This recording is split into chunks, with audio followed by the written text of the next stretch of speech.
You're listening to Interactive Wrestling Radio, featuring the Interactive Interview, courtesy of WrestlingEpicenter.com.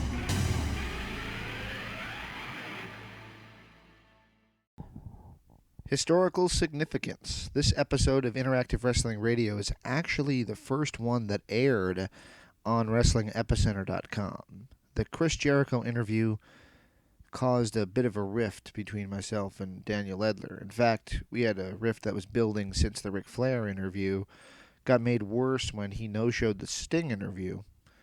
And long story short, my friend at the time, Eric Clancy, Captain Sonalcy, if you will, came on board and started doing the shows with me. So here's what we're going to do. We're going to air on the next little while, interview first and then the post-show, even if the post-show includes what was a pre-show. Why? Because, let's be honest, why are you listening at this point? Because you want to hear the interview, right? So I'll shut up, enjoy this, and all the content will be on here as long as it's usable. Hi, this is Al Snow, WWE Superstar, host of Sunday Night Heat and the $1 Million Tough Enough, and you're listening to the Interactive Interview. We're here with Koko B. Ware. Koko, how you doing? Good, man. I'm doing fantastic. It's great to have you on. You've actually been requested by several people. Want to know, first question, I know it's pretty blanket. They want to know what you've been up to these days. Man, I just been up to have my own business going. You know, I'm kind of like an international painter. I paint all over, just like I was wrestling. And I'm out doing a lot of gospel, for the God in front of my life. And man, I'm just still, thank God I'm still alive. Mm-hmm. Yeah, it's funny that you mentioned that because we lost a lot of people from that generation of the WWE. Right. You're still wrestling these days for... Yes, I'm still wrestling for Memphis Wrestling. It's a local wrestling here in Memphis, Tennessee, and we're doing really good and all that stuff, and it's under the... Of course, Jerry Lawler, the King Jerry Lawler, he's on board with us also, mm-hmm. Jimmy Hart, the Mouth of the South, and man, we just, we're taking off. This is our fourth throwback match that we have did in the Mid-South Coliseum in Memphis, Tennessee, and have did successful on all four of them. Mm-hmm. Were you at the event where Moondog Spike passed away? Yes, I was. God bless his heart. He's gone to a better place, and that's. He went out in style. He went out in style in his business that he loved was the wrestling business, and man, he just, that's the way to go out if you're going to go out. I mean, he took the wrestling, his wrestling professional to his gravesite with him. And, God bless his heart, and his family. Sure, absolutely. How do you feel still getting in the ring these days? Do you still feel up to snuff?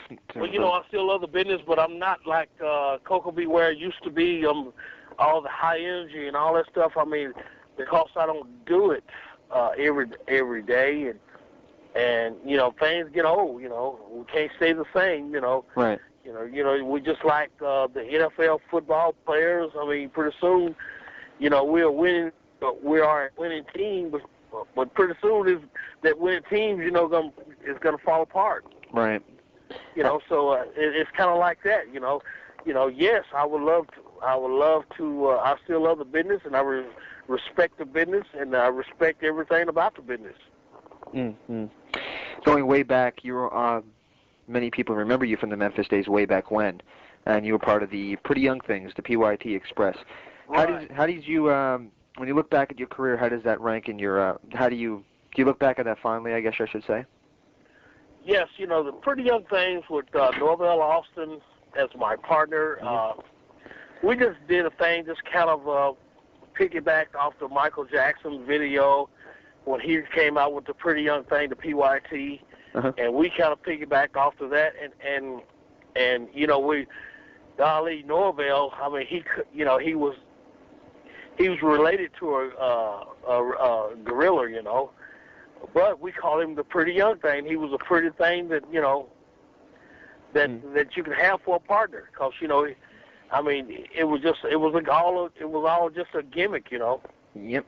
And the people just hated us when they really saw us. So this guy looked like a darn gorilla, and you call yourself a pretty young thing. Of course, I was kind of halfway.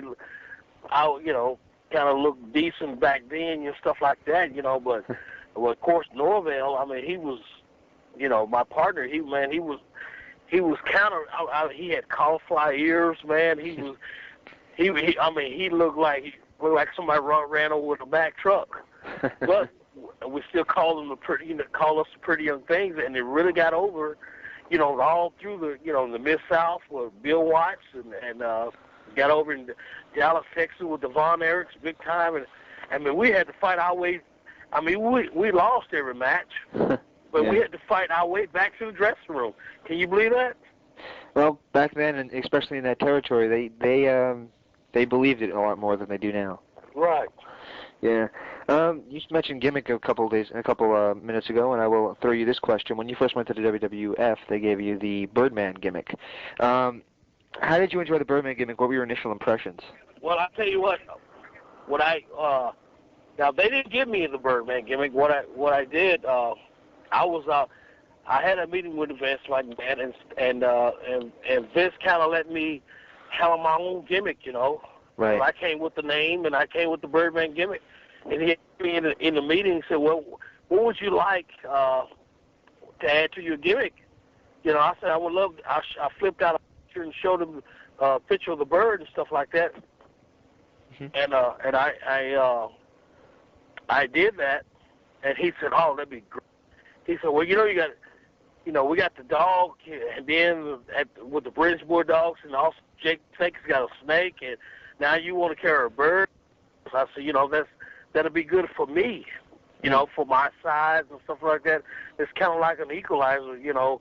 It's kind of like a Hulk Hogan's punch. Right. You know, it keeps me alive. It keeps me right up there with Hulk Hogan, Andre the Giant, just, you know, with Triple H and all those guys. Mm-hmm. Of course, unfortunately, I think you said in a recent interview that we lost Frankie recently. Yes, we did. You know, my house burned, and there was about 4. I guess now it's been about 4 years ago. Mm-hmm. And he was inside. We was in church, and God bless his soul, man. Just like losing a kid, you know, that we lost him. And man, you know, Frankie, you know, this is just a lot of years, man. 15 years, man. You know. I'm telling you, I'm getting choked up now. I can't hardly talk about that, you know, because, man, that's really, really, man, really personal right there. It's really personal, man. I love the parrot, and a lot of people, even a lot of fans told me that they was going to give me another parrot, but you know what? No one came forward. But you know, I'm saying, I just told them, that's okay. You don't have to do that. But people said, oh yeah, we're going to get you another bird. We're going to get you another bird. And so I just said, you know, just whatever, you know. If you do, that's fine. If you don't, it's still gonna be okay, you know. Mm-hmm. Yeah. Let's talk about happier times. WrestleMania 3 in front of 93,000 people. You wrestled Butch Reed. What is it like being in front of that size of an audience? Well, WrestleMania 3 was good, man. I tell you what, it was so good. That's one of the best WrestleManias that you could have today. I mean, that anybody that would say would love to be in WrestleMania 3. That's one of the time that you won't never to forget. Yep. You will never forget that moment. Just pulling up to the building and seeing all the people just laying around just like dead. Not dead, just like a bunch of birds. Right. I mean, just the seagulls laying on down the sea, you know. Mm-hmm. And man, just bodies all over the place, just waiting to get in. Mm. And then going down, being carted out on that little cart, man, and then you had to go between all those 93,000 people. Man, what a great time it was. What a great time. I'm having goosebumps right now because man, I can still feel myself, feel the moment, the atmosphere right now that WrestleMania. When every time I talk about it, I'm so excited because that was the biggest day of my life, and when we still hold all the veterans that was on that WrestleMania 3, we still hold the record of WrestleMania. But, and I know WrestleMania has been outstanding, with the new generation and all that, Triple H and Rock and all those guys. Yeah. God bless their soul, but I just say we have a record that nobody has beaten that record yet. Absolutely. Nobody. I'm talking about all the sports. Right. And that record's been disputed by some people on the internet. I don't know why, but some of them are insisting that it really wasn't 93,000 and it was 78,000. Well, I tell you what. I mean, all you got to do is, they can say it was disputed. They can say it was disputed and all that. No, that was the facts. Right. I believe it. And all they got to do is go back and look at the tapes because the tapes did not lie. They can go back and look at everything. In fact, they can, if somebody want to get deep enough, they can go back and open up the records. Yep. How many tickets they sold. You know what I'm saying? But it was 93,000 people there. Absolutely. I mean, you can look at when you look at the tape, you can see the sea of people there. It had to be there. And then all you got to do, I'll tell you the reason why I say there's 93,000. All you got to do is go to Pontiac, Michigan, and see the Silverdome itself. And just think, all the seats, it holds 70,000 people. Now, 70,000 people, just the seats, not even count the seating area on the floor. Right. You see what I'm saying? That's what makes it so 93,000 right there. Because the seats already 70,000 people. Even in an NFL football game. Yeah, it's definitely an impressive feat. That makes it already. You can get another. What is it? You get more seats on the floor. Well, yeah, because a wrestling ring is a lot smaller than a football field. Sure. Yep. Yeah, absolutely. Go ahead. No, go ahead. You sang some songs in the WWF, your theme song, and the Pile Driver theme song. You actually had a pretty good voice. Did you ever have any history in music? Well, you know what? Right now I'm singing, I'm in a male chorus group in my church, New Shelby Baptist Church in Collierville, Tennessee. I'm a lead singer that I sing. I sing with the male chorus. And I've been singing all my life. In the church and doing the gospel things like that, but I hadn't really praising God. But now, since I'm not really full-time in the wrestling business, and I'm back down to reality, back down to a 9-to-5 job, and thank God, I'm just saying, it just God just pointed me to that direction, and I went back to my roots, and I picked it back up, and man, I am doing a fantastic job. You're staying humble too, right? I'm telling you, staying humble, man. Just what I let God lead me and stuff like that, and then what I'm saying, I don't have. Even when I was WrestleMania 3, even when I was on top of the world with WWF back then, now it's WWE. I don't want to make that point that it's WWE now. Right. But I still, I still the respect what everybody's doing. Absolutely. Yes. You teamed with Owen Hart as part of High Energy in a tag team. Unfortunately, we lost Owen about 5 years ago. Right. Do you have any stories or thoughts of the man Owen Hart, the man behind the scenes? Well, I tell you, Owen Hart and I, we joked around a lot. Everything. We rode together and stuff. We stayed in hotels together. I've been to his house many times. Bret Hart. Many times his dad, Stu Hart. Been down to the basement. Oh my God, I didn't get stretched because I convinced my dad that I was already kind of a half shooter. That he kind of loved that, And but Owen Hart and myself, we had just had a good time. What a great guy he was, and God knows I miss him. I miss him. And I came in on a few shots with WWE as the Blue Blazer. I ran down the ring one time and hit, I believe it was Jeff Jarrett, Shamrock in the head with a guitar. Right. And I ran back out of the ring, and I had the same suit on that Owen kind of, that's the last time we saw it. Yeah, that was actually my next question about the Blue Blazer. That's wow, yeah. Because I remember that in the Beyond the Mat movie, Vince mentioned that he had fired you because of a scuffle you had with a WWE official in Europe. First, is there any truth to that? And since, I guess Beyond the Mat was that before or after this incident? Well, Vince didn't fire me right then. I mean, right. He let me off, and then I came back and like that, and then Vince kind of, he kind of let me go for without a notice. He kind of let me go without a notice and everything. But Vince knew that I was right. I was right for what I believed in, but I was probably wrong too for jumping on his Vince's executive. His executive slapped me, and I turned around and retaliated on the executive, right. which is probably wrong.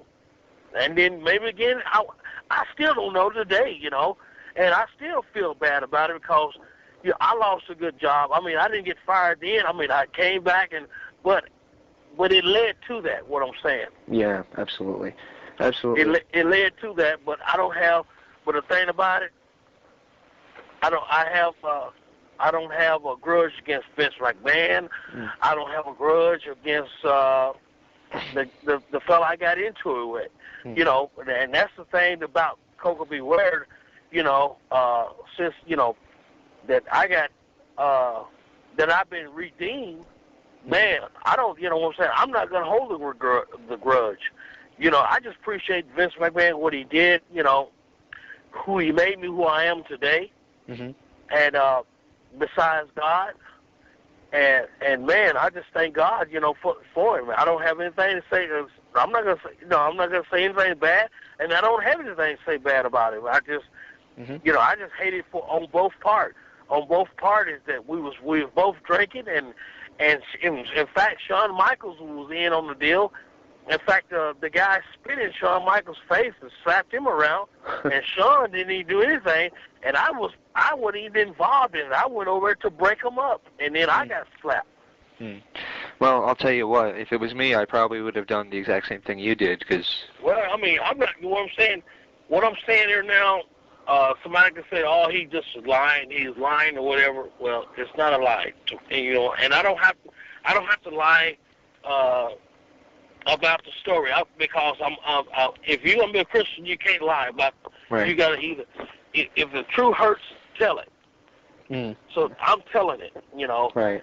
I'm still saying that I was fault. It was my fault for doing it, but back then I was an unsinful person, so I couldn't turn the other cheek. I wasn't God. Yep. Absolutely. And I'm sorry that it happened. It was just a dispute that we had that I was trying to help, and then I got slapped around, and I just couldn't take it. I'll be honest with you, I just not take it. I'm not God. Right. Well, you're human, and that's what we do. Somebody lays a hand on me. But the thing about it, I still love what I'm saying. If I want to go to heaven, I gotta love, Jim Stewart. I believe it's Jim Stewart. I believe it was Vince the executive, and I gotta love McMahon. I don't regret him either. And I would love to see him one day. I would love to sit down and talk to him and let him see that, hey, this is about the same Koko B. Ware that I know from way back yonder. This is a whole different Koko B. Ware, And I got a new life, The WWE has done a few Hall of Fame specials, and they've done some things like gimmick battle royals and such. Would you ever consider coming back for like a one-shot appearance type deal?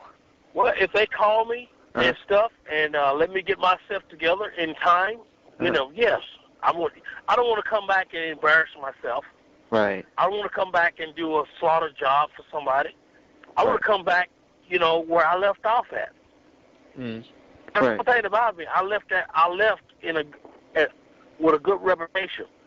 Yeah. I mean, you left with people. They weren't tired of seeing you, basically. I wouldn't drug the mud. What I'm saying, get beat every night. Mm-hmm.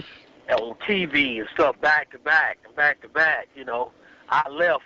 I would love to come out. I tell you what, I would love for Vince McMahon to call me, and I can let him really know now that how much I would love to talk to him and stuff like that, his family and everything. I still praise his family. I've been knowing Shane and Stephanie for when they was just a little kids, man. Mm-hmm. And I just love to see how they grown into the business, and Linda McMahon and the whole staff. I mean, it is a successful business. Don't get me wrong. Mm-hmm. And I'm not going to, I'm saying, those people, like I said, Vince McMahon made Koko B Ware besides, with God. Right. Absolutely. Absolutely. We just had Chris Jericho on, which is one of Vince's superstars. So hopefully he will actually hear this, and maybe he'll be getting a call. Who knows? Well, hey, you know what? I would love that. You know what I'm saying? But I just would love. I think I still owe Vince something for making, for really making who I am today and stuff like that. But man, I would just love to just walk down the aisle. I don't want to get jumped on. I don't want to get beat up. You know what I'm saying? Here, if you're gonna give me a plaque or whatever, anything like that, okay, give it to me. Let me wave my hand to the people. Hey, it's Koko B Ware, blah, blah, blah. It's so good to see all my fans again, especially Madison Square Garden in New York City, man. Right. But the thing about it, I would just love to walk out. If I could just only do that. Mm. You know what I'm saying? And that way, I don't want to, because my body's not like it used to be, to be honest with you.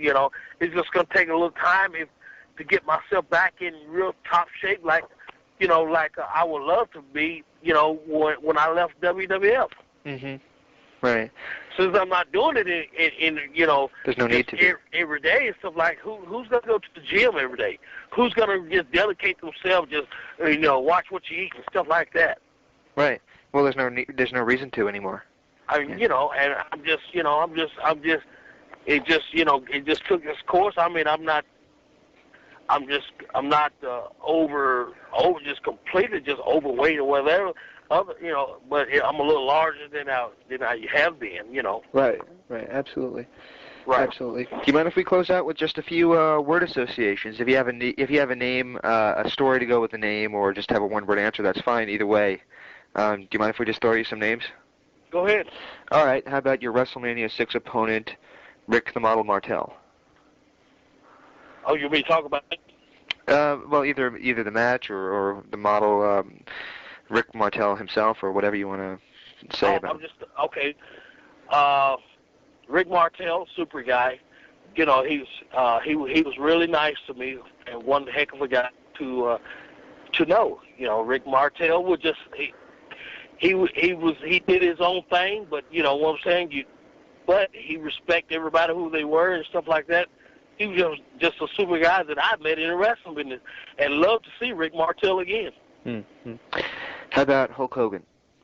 Hulk Hogan, we go back a long, long time, man. Hulk Hogan, I kind of helped started Hulk Hogan out back when he started as Eddie Bowler and with Beefcake. Yep. They was like Eddie Bowler and Terry Bowler. Yep. They were his brothers down here in Memphis, Tennessee. So Hulk and I, we go back from way before he was the Hulk. Yep. And I helped him out and stuff like that, and I was so glad that he got a break in life. I mean, because he was playing a bass guitar down in Florida, and he came up to Memphis, Tennessee, and he didn't know anything, that somebody took his money, and trained him and took his money, so like they didn't show him anything. Mm-hmm. But Koko B. Ware came in and showed him some things that I knew. Right. And I said, but from now on, but you to put it together yourself. And each time you go out there and wrestle stuff like that, you'll get better of it. And then I didn't see him until 1986. I walked in Providence Road. No, it was in Hartford, Connecticut. My first debut for WWF back then. Hulk Hogan saw me in the dressing room. Oh, he screamed and hollered. He picked me up. He gave me the biggest hug. Oh my God! He said, "Y'all, this is the guy that helped me years ago down in Tennessee when when nobody would show me anything." So it was just it's just memories, about Hulk Hogan. He's a role model. He's a super guy in my life, in my family. How come? And I'm just going to throw this question in there. How come after you left the WWF, you didn't go where Hogan had gone and a lot of the other WWF superstars from your era to WCW? Well, it's like this, I'm the type of person, I don't ever go and try to beg the promoter, can you do this for me, can you do that, you know what I'm saying, because I've always been independent. Vince, what's one thing about working with WWF and E back then, I said, Vince always wants you to be independent, Right. And I just never did, because if I have a good enough talent, I don't need to prove myself to whoever was running WCW, what I'm saying, at the time. All they had to do was call me. All they had to do was call me, and I'm sure if Hogan had total control of everything, I'm sure he would have called me. Yeah. I'm sure he would, but he probably didn't have total control. But I'm not going to hold it against him. I'm still love him as my brother, but what I'm saying though, I'm still love CW. I'm not gonna. Hey, heck with those guys. But what can I say? I've been there and done that. I already was established as a name. Yep. How about former tag partner from way back when, Bobby Eaton? Yes, Bobby Eaton. That's another one. See that helped. When we did this, Bobby Eaton and we did this gimmick, Ebony and Ivory. Mm-hmm. That's when Stevie Wonder and Paul McCartney came out with that song, Ebony and Ivory. That's when me and Bobby got together, and down here in the South, it went over real, really well. Mm-hmm. And we become the first black and white tag team,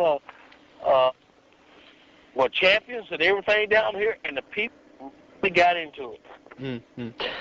I hope this isn't a touchy thing to ask, but did you ever encounter any racism? You know what? Some was a racist. I'm not going to call it any names, stuff like that, but it's always going to be that way. I don't care where you go. You're going to have somebody, a rebel. You're going to throw up a rebel flag or something like that. You're going to have. In fact, you know what? Even on my days now on my paint jobs right now, we still have that same racial stuff. You still gonna have that black and white issue and stuff like that, Yeah. But that's just a crutch that everybody leans on. And all I can just say, hey, why don't everybody get off of that crutch? Why don't just go to reality and wake up and smell the roses?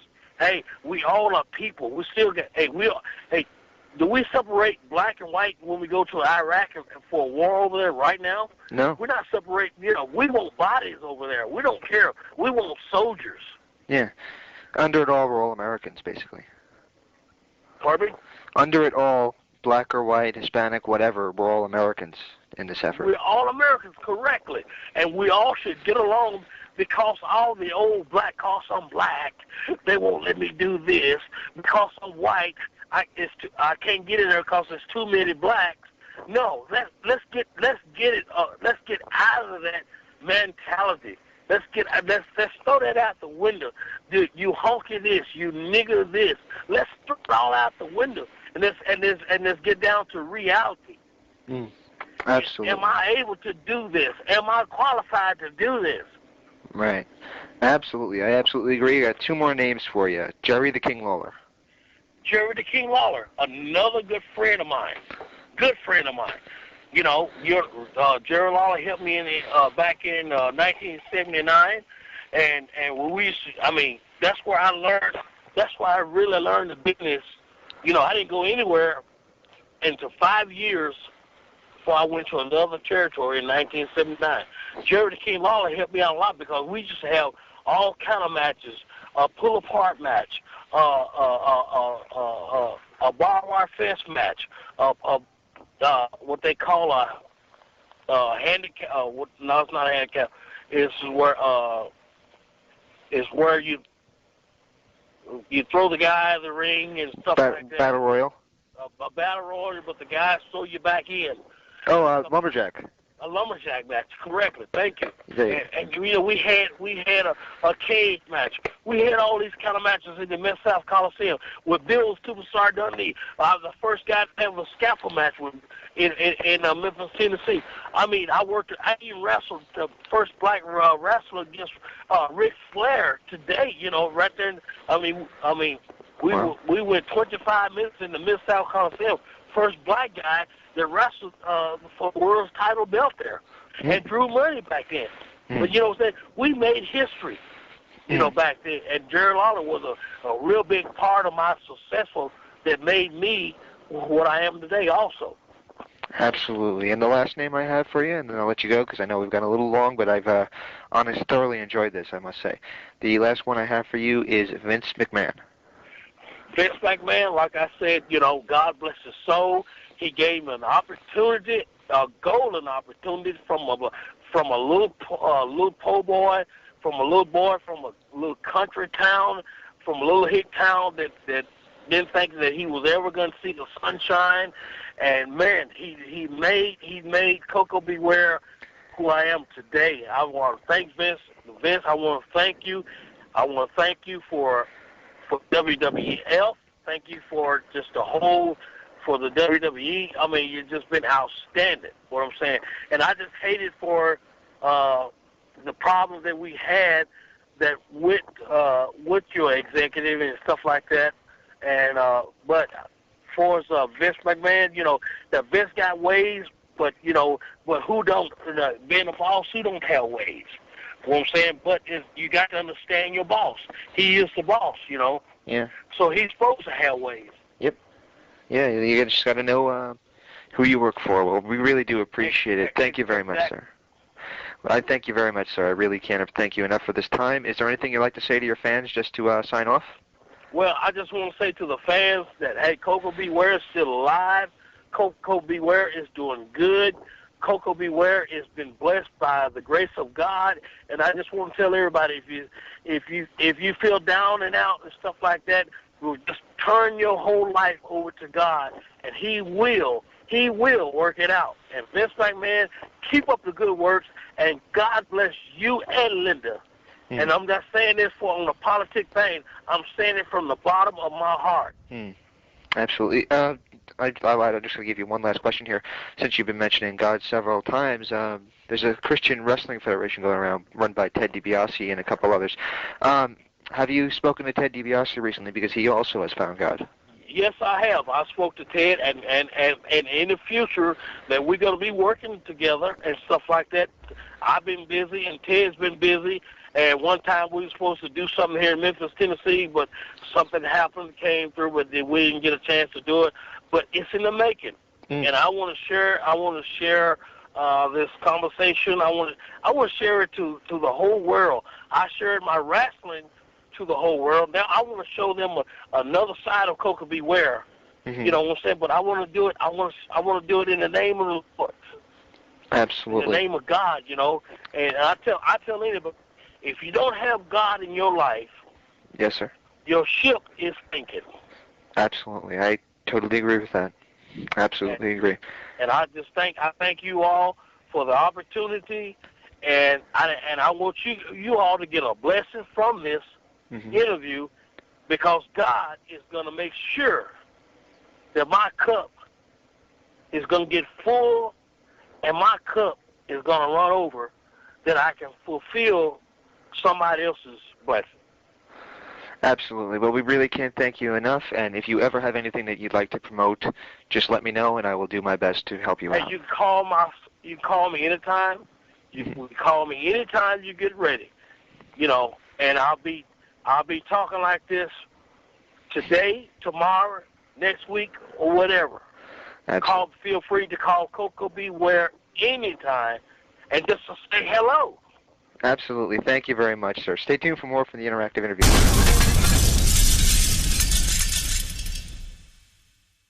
Hey, this is Devon Dudley of the Dudley Boys, and you are listening right now to Interactive Radio. Oh, my brother, testify.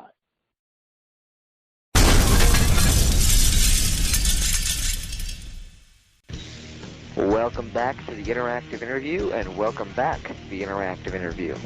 Here we are. We're at a new address, but we're still the same with a new twist. My new partner is Eric Clancy, who actually wants to be a part of the show, which is more than I can say for my former partner. And Mr. Clancy, please introduce yourself so everybody knows exactly where you stand on the wrestling business. My name is Eric Clancy. Hi, everybody. I was actually on the show for a brief period of time during a Stump the Host. Which you lost.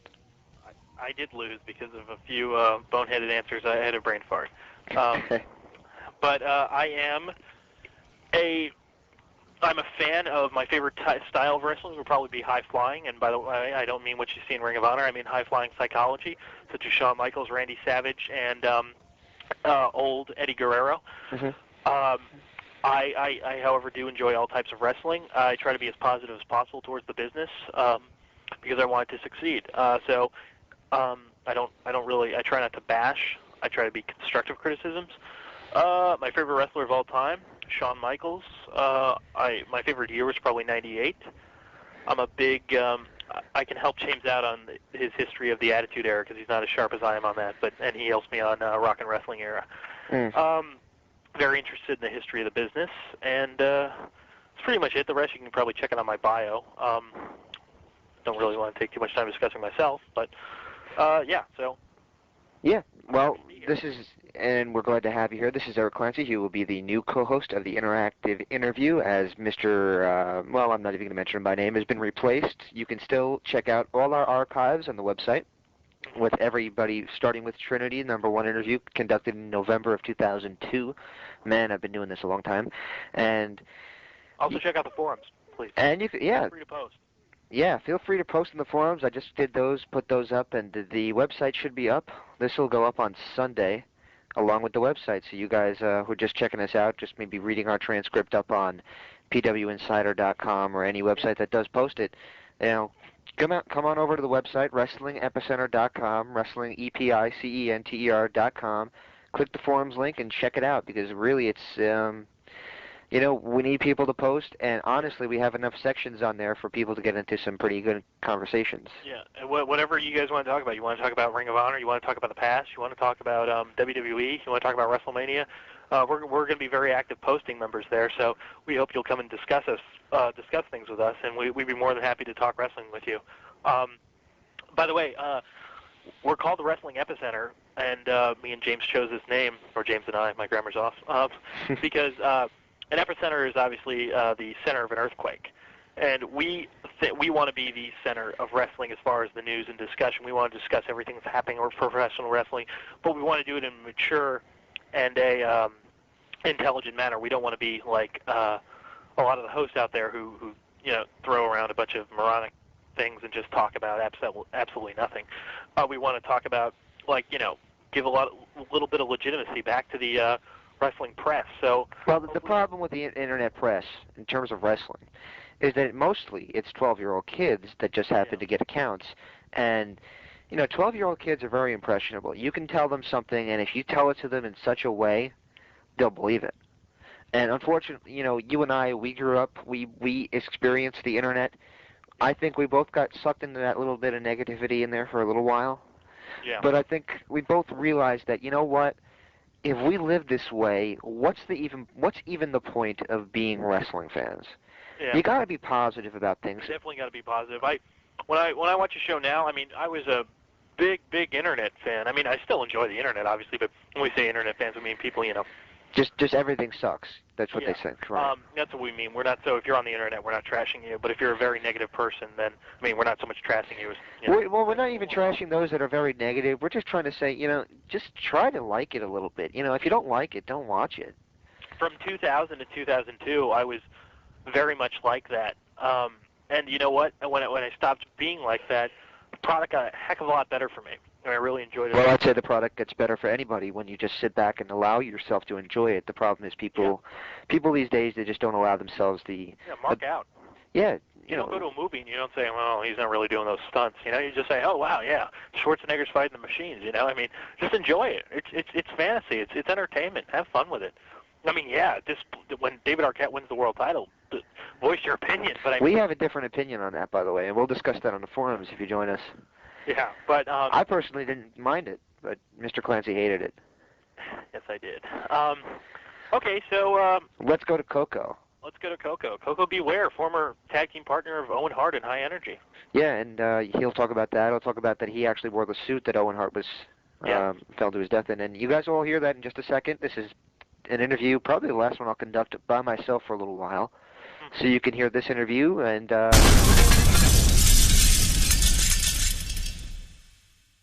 Hey, this is Jackie from TNA, and you're listening to 1260 AM The Blaze.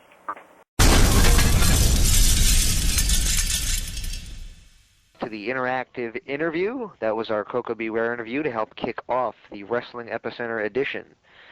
Or the Wrestling Epicenter era, maybe I should say. Well, I guess we should start off talking a little current events. We're recording this on January 22nd. It's like after midnight, but January 20th, I guess, 2005. So SmackDown aired tonight, and I didn't catch all of it.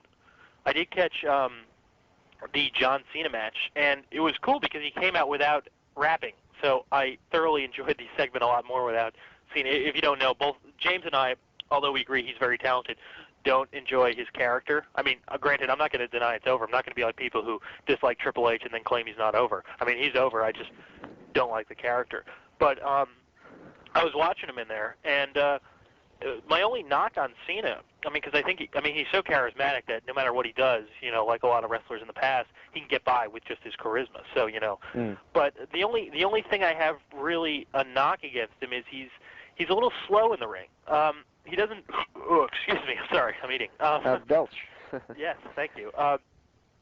He doesn't have that lightning quickness that like The Rock had or Austin had with his punches. He's a little slow in there. I mean, he might want to work on that a bit. But other than that, I mean, solid in-ring guy. And I will say this, by the way, next week, Kenzo Suzuki attacked him after the match, by the way, probably in retaliation for the match that they had a while ago. I will say this. If Cena loses the U.S. title to Suzuki next week, I guarantee you, in whatever method he can get there, he will be challenging for the world title at WrestleMania. Well, I hope that would be the case, because they need to find somebody. They need a face champion to switch things up a bit.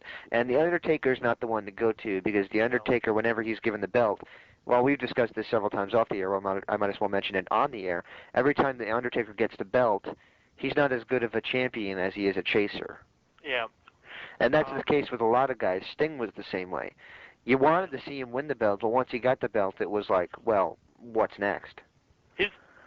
If he stuck with his heel turn in '99 and actually committed to it, yeah, it would have been a lot better because that had a lot of potential in it. I wish I would have asked him that question in our interview. Yeah.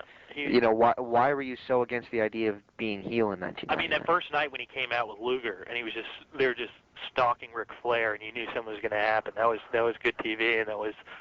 And you know what also was good from that night? What? Remember who made the save for Flair that night? Bret? Hogan and Bret. Okay. And when they came to the ring, they walked side by side, and they both went through the ring ropes at the exact same time, staring Luger and Sting down. And I don't know, the visual of that motion, them doing the exact same thing at the exact same second, it kind of reminded me of like a John Wayne movie, like In Comes the Cavalry. Huh.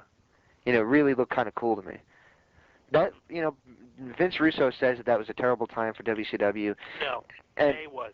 What? May, April, and June were terrible times. September was getting a lot better. Yes, May, April, and June were getting terrible because that's when Ric Flair was doing the insane boss gimmick. Yeah. They had. And then, to be fair, I'll be fair to Rick and say this: I enjoyed it. It was funny, but for God's sakes, it couldn't carry the company. Yeah. I mean, yeah, and nothing was clicking then. And the problem they had then is kind of a problem that SmackDown's having now. I mean, everybody wanted to see the belt on Goldberg. He was the hero champion. I mean, if you look at the comparable elements of WWE and WCW back then, one of the things that was not comparable between the two federations was the fact that WWE had a guy they were building the company around of Austin. Yeah, he would lose the title every once in a while, but you knew he was going to get it back. Sure, it would take a while, but you knew you weren't going to be robbed. They were always robbed with Goldberg. He never got the belt back, and that's what people wanted to see. And right now, the fans do want to see John Cena as the champion. And I don't think fans wanted to see who the hell they had perform. Travis Tritt. Who else? Who was the fat guy that looked like JR that they had perform? Traveler? No. I don't know. He was a short, fat... No, I'm just kidding. He was a short, fat guy. I'll ignore that you said that. It was a short, fat country singer that Kurt Hennig got in his face.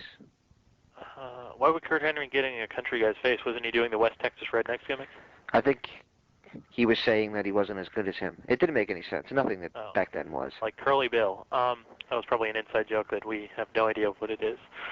Probably Bill Watts, I guess, but I don't know. We're talking about Mike, whatever the hell his last name, Virgil, his gimmick in WCW when he was part of the Rednecks. You guys don't know this. Pretty much every name that he ever had in the company, in either company, was a shot at somebody else from another company. When he was Virgil, as Ted DiBiase's manservant, Virgil is a shot at Virgil Runnels, also known as Dusty Rhodes. Dustin. No, Dusty. Dusty is... Is Dusty Virgil? Yeah, Dusty's Virgil. What else? Vincent was a take on Vince McMahon. Shane was a take on Shane McMahon. Curly Bill, I don't know for sure. I'm just guessing it's Bill Watts because he's the only booker I can think of, although he'd been gone forever, so I didn't see the point of even doing that. Maybe I was wrong. Maybe it was Bill Bush. I don't know. That might even be. There was always, they're like, okay, let's not give this guy a chance. Let's just... And Bill Bush, and you can say what you want about him. The guy just was put in a bad position. I don't think he was a bad guy. No, I think he was... This is the guy, and for those who are listening that aren't major followers of wrestling like you and I are, yeah. Bill Bush was the guy that pretty much replaced Eric Bischoff in that role when Bischoff was relieved of his duties in 1999. So, I mean, the good thing about it was he understood money. But he didn't understand wrestling. You know, Eric's losing money, but they're like, yeah, but Eric has a creative mind and Bill doesn't. So at least for wrestling. Yeah. You know, there's a special kind of thing, a special kind of mind you need to get over or to get things done in the wrestling business that is different than anything else. Yeah. I don't know what it is. And people think that these guys aren't athletes, and that really pisses me off, but I won't get into that now. Yeah, they definitely are. I mean, different kind of athlete, but... Different kind of athlete, different kind of actor, different kind of showman, but I get very angry... He's a pro wrestler. That's what it is. I get very angry when people try to say that anybody can do it, because if you think that's the case, I'd like to see you... You know, Road Warrior Hawk used to say, and this was back in the days of kayfabe, you know, you go to a bar at night, and somebody would come up to him and says, well, what you do is fake, and he said, I'd throw him a couple of fake punches and see if they could take it. You know? Yeah. I mean, the fact is... You get hit, it hurts, and some people get hurt worse than others. And the bottom line is, regardless if you like wrestling or not, you damn sure better respect it. Yeah, and granted, though, there's a big, some people seem to think that, and granted, I mean, people are going to get hurt, and I'm not saying pull everything, but a lot of people don't seem to appreciate some wrestlers as opposed to others. Great example. I have nothing against the guy personally. RVD. A lot of fans think he's the greatest thing of all time. Yet when he came into WWE, he must have injured like 80 people. I mean, wasn't it Rick? And correct me if I'm wrong here. Didn't Ric Flair get pissed at him that he kicked him too hard, or was that Vampiro? I don't know. I'm not sure. Either Vampiro or somebody got pissed. Flair got pissed at him. Angle did. Okay. But so, I mean, anyone can. Now, I'm not trying to take away anything from Van Dam here, but anyone can go out there and beat the living hell of a guy and make it look cool. It takes a hell of a guy to do what Chris Benoit and Bret the Hitman Hart do and go out there and look like you're killing them, but having them be fantastically safe. Because, I mean, this is professional wrestling. It's not, it's not ballet, right? It's not UFC. I mean, they're not out there to hurt the other people. You're working together. So, I mean, yeah. The key is to make it look like it's damaging, but walk out there and be able to walk out without any injuries. Yeah. And the thing is, Bret Hart has a record, and he gloats about this in Wrestling with Shadows, that he never hurt anybody. Rightfully so, gloats about it, that he never hurt anybody in the ring. The irony of his career, though, is his career was ended by an injury from that moronic kick by Goldberg. Right, and apparently Mr. Hart is not too happy about that. No. I've heard him go both ways. I'm going to try to get Bret on the show so everybody knows. That would be fantastic. Yes, it would. I've been trying. I've been contacting the... We can have him listen to the Ric Flair show. Yeah. I might even send him a CD of it or something beforehand and say, okay, now will you come on? But anyway, I've heard Bret go both ways on it. He said, oh, I don't blame Bill. It was just an accident. Accidents happen. And I've also heard him go the other way and say, what an asshole. So, I don't know. The bottom line is when you watch that... Careful. When you watch... Should have been more careful. Yes. When you watch that clip, Goldberg's leg is straight. Yeah. Now, when you throw a kick, for example, watch Shawn Michaels. When he throws a super kick, the Sweet Chin Music, you can see his leg buckle or bend when he hits you, or he pulls it away. Goldberg kicked and kept going, and his leg was straight. When you have your leg bent, it'll keep bending. When you have it straight, it's locked. And when your leg is locked, your leg ain't going nowhere. Yeah, and another thing about Shawn Michaels is, if Shawn thinks he's going to hurt you with that kick, I mean, he'll take it out of the way. I mean, even to the point of making the kick look bad, because he knows, especially if it's on TV, the cameras will cut away because he knows he has that kind of support with WWE production. Shawn would rather have himself look bad than hurt another guy in the ring because he knows that you're working together out there. And and what's the problem? A bunch of people are like, oh, a bad move, or I put somebody out with a concussion for 4 months. Let's weigh the options. I mean, it's a smart and it's a selfless decision when you do something like that. I mean, so it's and you just got to watch out for other guys out there. You can't hurt somebody out there. You absolutely shouldn't. It's just insane to even think that anybody would go out there. Which is why I just frown upon what Hardcore Holly does. I mean, when he actually goes out there and hurts people, because, and Hardcore Holly, I mean, if he would probably respond with, yeah, I've never been in the ring. Yeah, I haven't been in the ring, but I have enough common sense to know that, you're putting your life, you're putting your health, your career, everything in the other person's hands out there. And if you can't trust them, I mean, that's just, so, I mean, Ric Flair even says, and I'm not a big Ric Flair fan at all, says in his book he hated Bischoff so much, but when they got in the ring, he protected Bischoff because he did not want to be unprofessional, and I give Rick credit for that. No, yeah. Because, I mean, you got to put personal feelings aside there. It's just the way it is. The only match that I was looking, or at least hoping that somebody would take a real shot at the other one, would be Hogan and Vince at WrestleMania 19. I was hoping that there'd be something unprofessional there. I think they might have. They might have, because they looked like they were kicking the crap out of each other. So that was a great match. It was a great match between two guys about 50 years old, and it told a story. It had hardcore elements. It really was a great match. Yeah, and then that Piper shocker. I mean, granted, it didn't last too long, but for that 1 minute jolt, you're like, what the hell is going on when you saw that? I mean, and granted, I love that card. That's a great card. I mean, it has pretty much essentially every big name from 1985 to 2003 on it, so it's a damn good card. And everybody delivered as well. Yeah, they did. Well, at least they tried their best to. Regardless what you think of the finish, which was proof of why Brock Lesnar should never have been given the push. You got to understand and work within your limits. I don't. Hey, I'm 300 pounds. I'm as wide as I am tall. I think I'm going to go ahead and try to do a running backflip. Oh, that's a real good move. I mean, I don't understand the psychology of it. Why would a guy who could friggin' just slam somebody? I mean, I understand they wanted a cool visual, but the psychology of it is, why can't when I just slamming him would pin him just as easy? I mean, it doesn't make any sense to me. Well, as bad as seeing him do that move was, at least it was better than hearing him cut a promo. Give me Goldberg, and he made it sound like a question. Give me Goldberg? Yeah, because he doesn't know how to use his operatives properly. By the way, I'm an actor, everyone, so I'm going to be making comments like that a lot. But well, it's not just that. It's not even that promo that I was thinking of, because at least in that effort, he was putting some energy into it. I saw him cut a backstage promo once with so little energy. I thought it might be more entertaining to sit down and watch flies fuck. It was just absolutely horrible. And why Vince pushed Brockberg, I should say. I always call him Brockberg, or I actually called him Greenberg at one point, to copy something that Jericho said that applies more to Brock than Goldberg, since it was initially a Goldberg's type build-up, which actually was a good thing to do. Unfortunately, you got to put it on the right guy.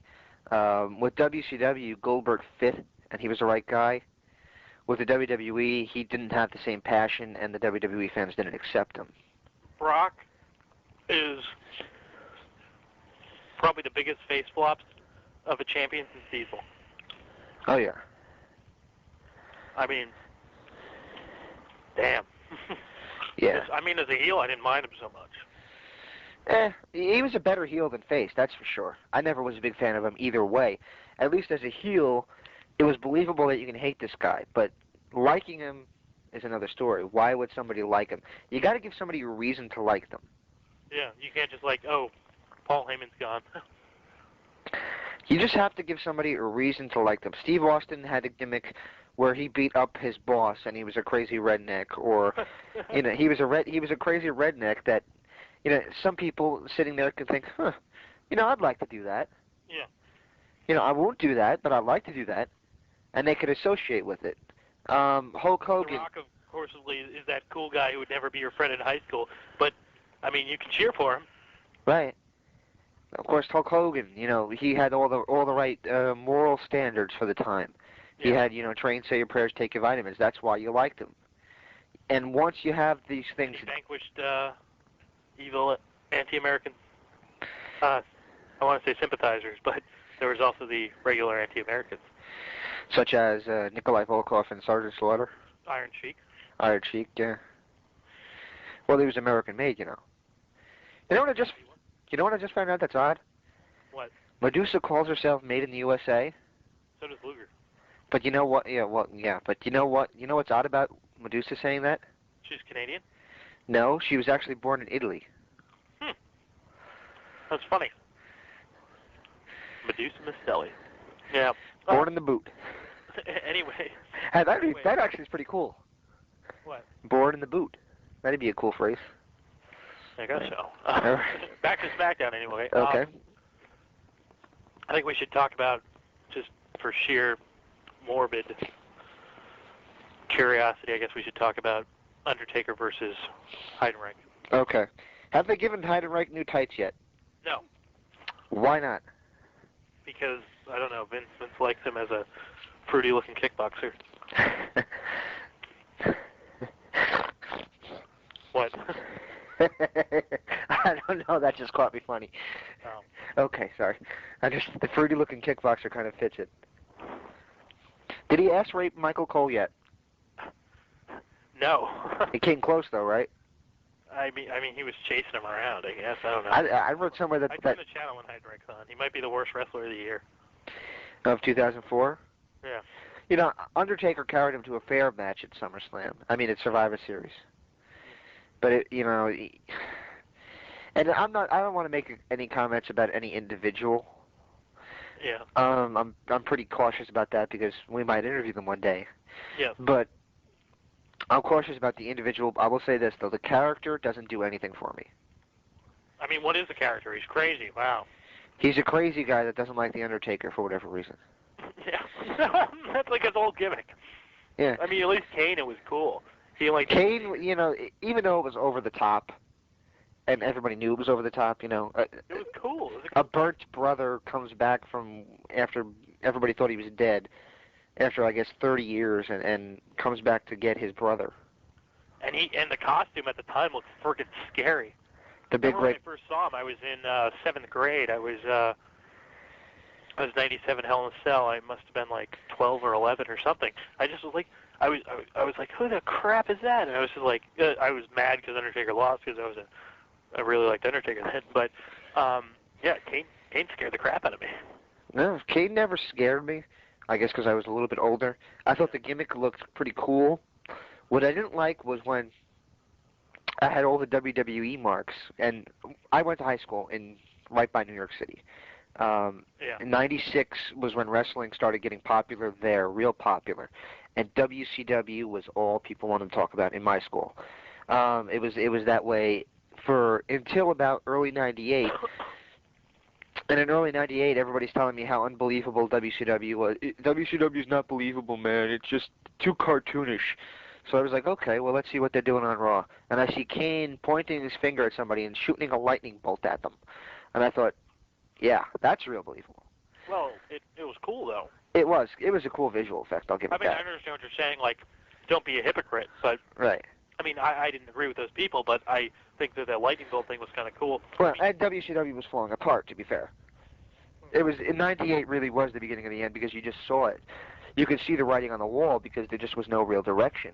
And you had two factions, the Wolfpack and the NWO Black and White, and for whatever reason, the two heads of that organization or those factions never faced off. Why not? Nobody seems to know. Well, yeah, and then the angle never ended. Right. Let's see here. Well, back to SmackDown. The problem with Heidenreich, and we've said it 1,000 times. I don't know if we've done it on the show. Probably not, because I haven't been here yet. Why should I think Heidenreich is a threat to The Undertaker? I think they've wrestled about 4 times already. Undertaker's just beat him every time.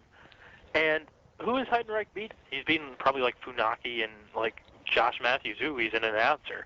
Well, the reason he's not a monster, and the reason Vince hasn't been able to build a monster since Kane, is because he doesn't like, well, Vince likes, as we like to say, parity. I mean, in the NFL it's good because all the teams are on the same level. It makes for exciting action. In wrestling it's not so good because they're all on the same level. And you know what, though? What? In the NFL, a team can get blown out. That's a great team. A great team can get blown out, and guess what? People remember the next week that they're playing. They don't remember, well, they sucked last week, so they must suck all the time now. Yeah, great example, Patriots and Dolphins. I mean, a fluke can happen. Right. It happens all the time. Now... And all I'm trying to say by that is that you can lose. It's okay to lose. Yeah. You don't lose much face with it anymore. I wish people would realize that. Yeah. Well... And people have to lose to build a monster. Yeah. You know, how many people put over Goldberg? And he wasn't, he might be not exactly a monster, but it was the right strategy. Who did Goldberg not beat? He beat Sting. Eventually they gave him Hogan. He beat Hennig. He beat the Giant. Flair. He beat Nash, Flair. He beat everybody. Everybody that was put in his path got jacked out. Barry Tarso. He never beat Barry Tarso. Oh, he might have, actually. I know, I'm just kidding. But old hole-in-one Darso. I will say it on the record, I liked his golfer gimmick a lot. Hole-in-one Darso. But back to Heidenreich. You know what? I love this gimmick, and I thought this was good. And if Jimmy Hart's listening, good kudos, Jimmy. They did a thing where he went schizophrenic on Saturday. Barry Darso? Yeah. And every week he'd be coming back with one of his old jaded gimmicks. One week he was dressed up like the Repo Man. They couldn't call him the Repo Man, but he was dressed like it. He was painted up like Smash one week. Of course, they couldn't call him Smash, but he was dressed like it. They had him in the blacktop bully garb, which was his initial WCW gimmick. They had him doing all these like schizophrenic gimmicks, and it was like a soon-to-be retired wrestler going through all his gimmicks and his schizophrenic rage. That's funny. It was actually pretty cool. Jimmy Hart's got good ideas. It actually was a pretty cool idea. But back to WWE and Heidenreich, and this is exactly what I'm getting to. I've said it 1,000 times to James. He's probably sick of me saying it, because I say it. I'm sick of me saying it. Vince, in both federations, in both brands, does not have a big enough roster. He's fine on the main event for both. He's fine in the upper mid card for both. Mid card, it's okay. Lower mid card, we're getting bare. Openers, Baron, and jobbers. I mean, they bring him up a few When times. was the last time you saw a good match open up the card that was in the WWE, especially on the Raw brand? Because I don't watch SmackDown. I'll be all honest in saying that. When was the last time you turned in and watched an opening match on Raw that didn't involve one main eventer or at least one hard carder? You don't see him. Yeah. The thing is, why doesn't Simon Dean open the show with a great match against somebody? Because you know he's capable of doing it. Yeah. Well, here's the thing. If you have a lot of lower mid-carders, I mean, if you have a lot of lower mid-carders and openers, what you can do is you can build monsters without hurting your upper carders until later, and they actually seem like a threat. Nobody thinks Heidenreich's going to eventually get the rubber win over Undertaker. I mean, Undertaker's eventually going to win this feud, duh. Well, you just said it, and we just mentioned it, and, you know, the opening card matches, and, of course, Heidenreich, and you just mentioned, I'm not sure if it made it or not, about the rubber match between the two. Well, in order to do that, you just mentioned it, that Heidenreich would have to win 4 matches in a row. And quite frankly, that's not going to happen. No. And he's not going to win 4 matches, and even if he wins at the Royal Rumble, does it matter? No, it doesn't. That's the thing. So people are going to look at that and say, oh, well, he beat him one time. Well, that's a fluke. Undertaker's beat him like 4 times. Right. Yes, but what I was saying about the lower card and the opening card and the mid card is, I mean, look at what you can do, and look at what WCW did very well in 1997. And people bash WCW a lot. I do as well, and I think that they didn't use talent the right way in a lot of ways, but they did have a proper roster to build people with. And that much, you know, in the old days they had job boys, job guys, whatever you want to call them, jobbers. You know, well, they still have these, then, to a degree. Yeah, but they're on velocity, and there's not as much pressure put on it. Way back when, even the Monday night show or Tuesday night show at one point it was, prime time, you'd tune in and you'd see a lot of jobber matches and maybe 1 or 2 actually good matches. Raw used to have jobber matches. Yeah. Back in 93. In 93, 94, 95, and I even think it's part of 96. Yeah. It really wasn't until WCW started just putting on pay-per-view quality nitros every week, which Bischoff will admit to, and that's when things got difficult for the WWE, because they realized tougher to top. They realized, yeah, well, here, you know, people are obviously going to watch this because they have better matches. We better do something quickly and get people to care. Yeah. And by the way, I was just watching, and I mean no disrespect to the individuals. Once again, no disrespect to the individuals at all. But I was watching a Nitro from November 96, and in that they had the Rock and Roll Express as a regular tag team. It's actually a tape of about 3 Nitros from 1996 November. And then Rock and Roll Express were an established tag team in WCW at this point. I never even remember them being there, first of all, and I watched every Nitro. Second of all, the crowd didn't seem to care. And it's not because they're old, because quite frankly, they were only in their 30s. It's not the fact that they were old. The thing was, and this is what people don't understand, and I'll argue to my death, the NWA wasn't as big as people think it was. It wasn't big at all. I love the Rock and Roll Express. I think they're one of the better tag teams of all time, probably one of the top 10. But guess what? They were in the NWA, and the NWA was simply small potatoes. All right, Vince Russo. What does this have to do with pay-per-view quality matches on Nitro?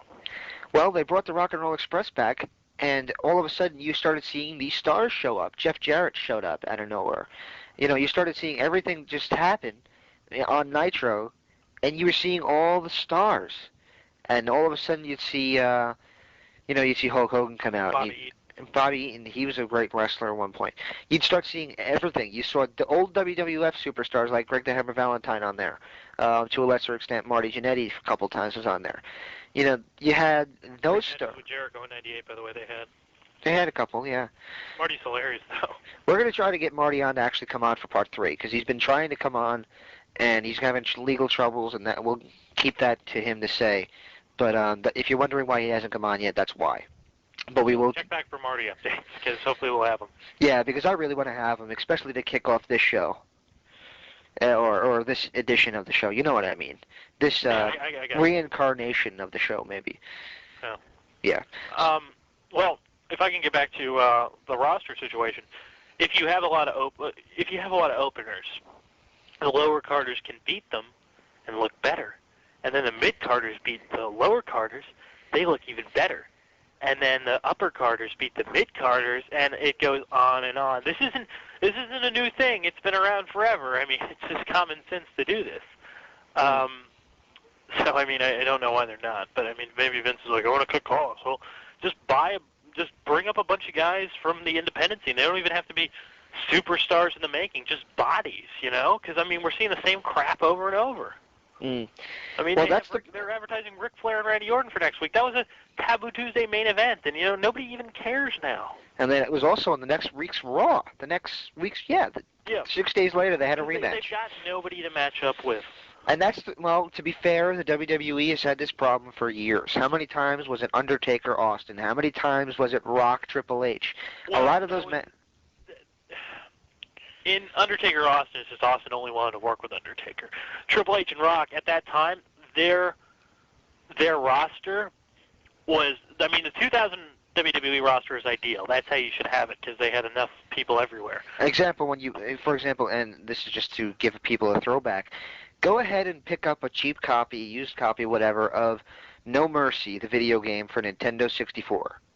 Plug that thing in. You can probably get the whole system and the game for no more than $30, maybe 50. Plug it in, turn it on, and look at the roster. You had the first 9 guys: Rock, Triple H, Austin, Undertaker, Kane, Benoit, Angle, Jericho. Yeah, they had the next guys, which were some tag teams, but they were superstars in their own right.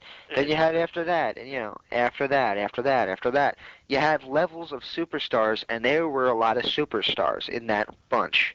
Yeah, I mean, when you say Rock and Triple H at that time, Undertaker and Austin were both injured, and Foley just retired, so they gone from 5 main eventers to 2. The problem, and I mean, well, nobody who came up in their place. I'm gonna tell you in a second. Okay. But at the time, the only main event people that they had were those 2. So WWE went into panic mode, and they were like, okay, let's bring up all these guys. By the beginning of 2001, the main eventers were Angle, Rock, Triple H, Austin, Undertaker, Kane. Did I say Angle? Yes. Jericho, Benoit. Those guys. That's 8 main eventers. Right. And that is one of the big reasons both WWE and WCW took a plunge. They had too many main eventers. Yep. You can't overstock one section. You just can't do that. I mean, look at WCW. I mean, granted, there was many problems, but a big problem was too many guys in the top. Hogan, Flair, Nash, Sting, Savage, Luger, Goldberg, Luger. Who else do they have? They could say Flair, but he was pretty much pushed down once Hogan got there. I thought Flair. We'll argue with that, but I thought Flair was on top a lot. Page. Yeah, Page is another one that was on top. Giant was on top for a while. I mean, look. I mean, that's just about as many as WWE had. I mean, that's a big reason because there's only one main event spot. That's why the ideal number is always 4. I mean, so you can have 2 guys in the main event. Well, you mentioned 2 guys in the match right before that, or you can mix them. You can have 3 matches with the other 2 guys mixing up with upper carders or mid carders. Yes, and that's the strategy a lot of them used. And if you want to go back, you mentioned the Attitude Era. I'll go back and mention Rock and Wrestling Era. You know, you had Hogan at the top. He was the number one babyface. Below him, you had Savage. And to a degree, you had Ricky Steamboat. Those were probably the top three in the company. Of course, you also had Piper, who could either go heel or face. I mean, you had, those were probably, they had, Barney Steamboat in her interview, and I strongly suggest people go into the archives and listen to it. She mentions that they did a mural of 4 people in the WWE at that time. That was going to be the emblem of the WWE offices. It was going to be Hogan, Piper, Savage, and Steamboat. That was going to be the mural. And that's pretty much, that should be the top 4 guys. Now, of course, Hogan and Steamboat hardly ever interacted. Well, a better example would be in '88. The main eventers were Hogan, Savage, DiBiase, and Andre. Yeah, and they were in tag team matches. SummerSlam 1988, where Liz pulled her skirt off. No. Many a nights I sat there watching that thing in slow motion. Okay. Unfortunately, yeah, but now it's just disgusting. But. Well, but I mean, yeah, and if you go back to the early part of the Attitude Era, you had Austin, Undertaker, Foley, and Rock. That works. That's fine. And then eventually, Undertaker got injured, and it was Austin, Foley, Rock, and Triple H. And you're like, okay, that works, but, something's going to have to give. I'm sure it can work with like 1,000 main eventers. I've never seen a major wrestling company do it. I don't know if we ever will. And let's be fair, it's working now. I think it just could be better. Well, I mean, look at the main eventers you got. You got on Raw, you got Randy. I mean, don't kid yourself. The reason the brand extension, yeah, money was a factor, but we want to see the main eventers at one time. Hogan, Triple H, Rock, Austin, Michaels, Steiner at the time, Nash, Goldberg, Lesnar, Angle, who the hell else? Benoit was coming up. Eddie was coming up. Who else did you have? Kane. Did I say Undertaker? If I didn't, Undertaker. You had so many friggin' main eventers. That's a big reason for the split, because people are getting pushed down the card. And let me also say this, though. You can't undo the split right now. And I would. No, I do not think they should undo the split. Everybody thinks that they should. Everybody thinks that they should. I read a lot of people on the internet doing it, and a lot of people yelling at me that I disagree with that. No, that would be one of the dumbest things they could do. You can't undo it right now because, first of all, you have two strong heel champions, and we both know if they went back to merging, which one would end up on top, and what would happen. I don't even know what would happen to JBL. Because if he wasn't the top guy on either company right now, or at least near the top, he'd go probably back down in the heat. Yeah. That's just the way it is, and he's the world champion now. What happens to the other guys? I think half the SmackDown roster, maybe even more of the SmackDown roster, gets buried because Raw is just so dominant right now in terms of star power and in terms of creativity and what they're doing. People right now equate Raw superstars as more important than SmackDown superstars. Well, it's like AFC to NFC. Right. I mean, AFC I think I forgot, but it was a staggering, I think, almost 3-to-1 ratio of the wins over. I mean, that's exactly comparable to SmackDown and Raw right now. But if you look at the main eventers, I mean, both have 4. On Raw, you have Orton, Benoit, Triple H, and the hell's the last guy? Michaels. And you can argue that you have Jericho and others. No, I mean, Jericho got pushed down, and I hate it. I hate that that's the case. I love Jericho, right? But they always keep him near the top just in case they need him. Yeah, but they don't do anything with him. Yeah, which is a shame. SmackDown has JBL, Angle, Big Show, and Undertaker. You have the 4. Mm-hmm. I mean, if you don't think the 4 works, essentially look back at every majorly successful period of time that wasn't about to head towards a plunge. They have 4. It works. Yeah. Simple as that. But that's what they're doing right now, and essentially, there's going to be. Eventually you're going to have to bring somebody else up, like Batista. Then you'll have 5. I think 5 can be done a lot better. But I see Benoit getting pushed down a little bit if that happens, because he's the most expendable seen by WWE at least. He's the smallest of the bunch, and that works against him, especially in Vince's eyes. Yeah. Now, don't get me wrong, I think Triple H should retire eventually once there's enough stars created. He's not that old. I mean, he's not that old, but he's like a 10-time champion. What does he have left to prove? Is that what you're saying? Oh, we know what he's going to stick around for, but... I got more title wins than Ric Flair. Thank you, Daddy. I remember when The Rock did an impression of him, and he said, I will speak like this for the next 20 minutes. But yeah, so, I mean, that's where we're going. So, I mean, Royal Rumble's a few weeks away. And you said this the other night when we were talking. It doesn't have the, I guess, the intertwinable feuds that the old Rumbles have. Mm-hmm. Well, I'll give you a perfect example. And I gave you this one the other night, but everybody hasn't heard it already, so I'll say it now. There was a feud going on where Jake the Snake Roberts had the Snake gnaw on Randy Savage's arm. There was a sick sight. Jake the Snake punched Elizabeth in the face. Savage was going to kill him. Jake's in the ring. Clock runs down. It's somebody else. Clock runs down. It's somebody else. Clock runs down. It's Savage. Boom! He's in the ring before the bell rings. You know, he goes, and Savage deadbolts to the ring instantly. He's just there. Jake Roberts, of course, runs from him. You know what that does?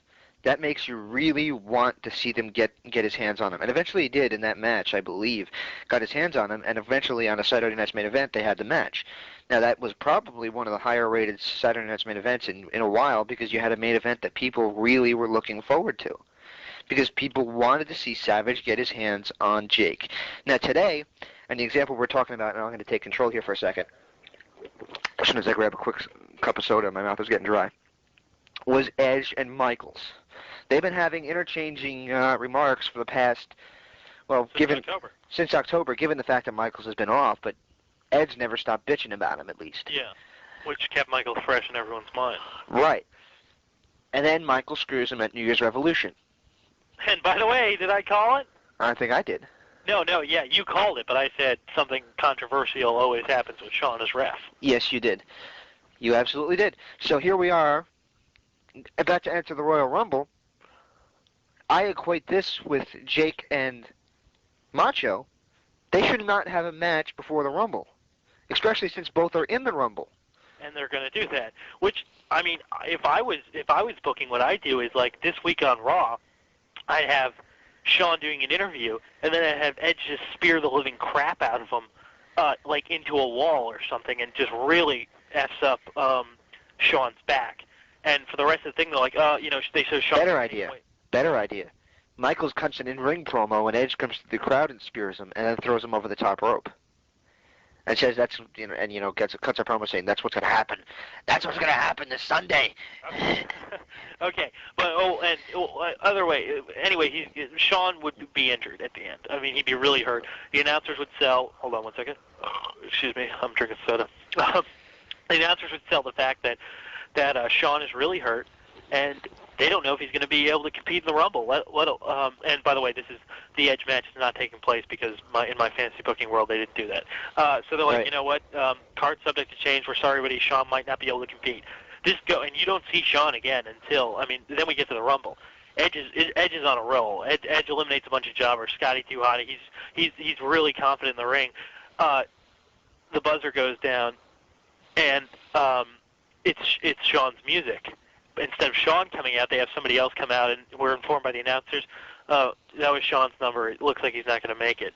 Then Edge eliminates that guy, and then Sean's music comes on again. He's barreling down. He's like bandaged up. He's everything. He comes down, and Edge, can either run out of the ring or they can go toe-to-toe. I think the crowd would eat that up.